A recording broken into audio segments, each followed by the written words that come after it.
Nobody told me it would be like this. I'm saying going through my son's clothes, which is really my son's and ex-husband's clothes, right? And I got emotional earlier. Started crying and remembering my ex-husband, my son's best friend, my son's dad. And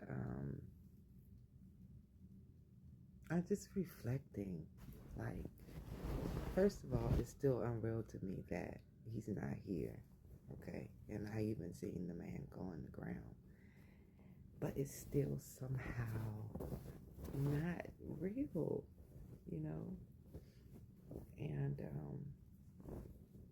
like this shirt, this is not my son's shirt. This is my ex-husband's shirt. So it's going over here in that bag to donate, give away. But anyway, I didn't expect to be here, you guys, at this point of my journey. But divine alignment will have you in the places and spaces that you wasn't expecting, that you wasn't planning for. You could plan all day long. You're supposed to plan your life, why not? But the truth of the matter is, the divine plan will always take precedence. And even though me and my ex-husband talked about my plans while I was on my journey, even though I was manifesting and journaling and affirming and praying, I see an oracle, I seen it.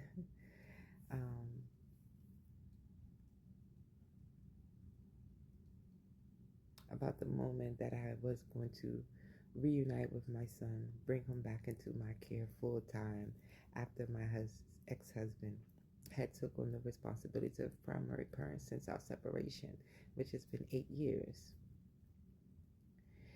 And next year, I was planning to be more stable and be ready to bring in my son to my new family and introduce him into my new life. But the divine seemed fit otherwise. You know, he took the other half of Mason's parents, just took them on home and said, well, Letitia, here you go. You said you wanted to do it. You said you were going to do it. So let's get it done. But not quite how you planned it. You know, I was seen sending my son to his father for summers and holiday breaks, and we getting together and having mixed family vacations and seeing him at the birthday celebrations and just him being there.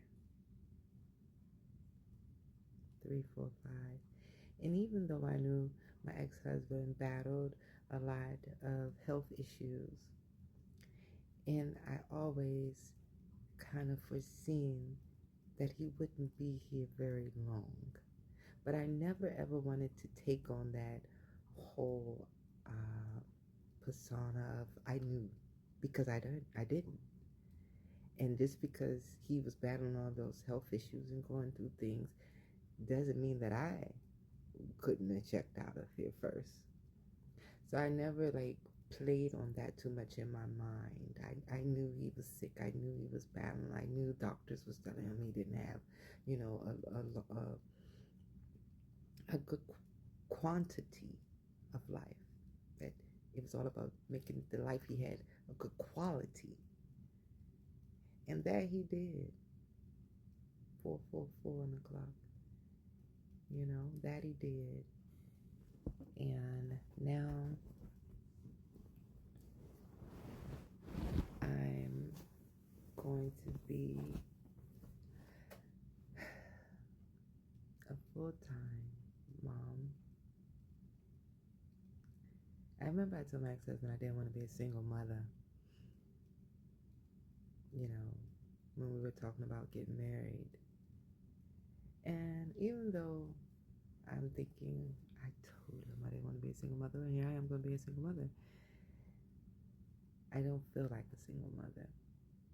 I feel like I am not alone. I know I am not alone.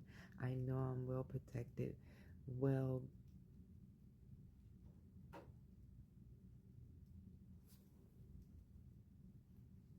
aligned and guided. And yes, I was homeless for about 40 days before my son came to stay with me permanently. And within that 1 week of having my son with me, living homeless on the streets of Baltimore,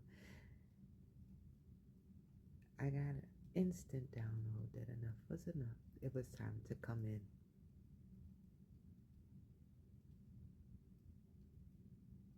There was no way I could stay on the streets with my son, who had just lost his dad, just went through family trauma and was separated from his paternal family.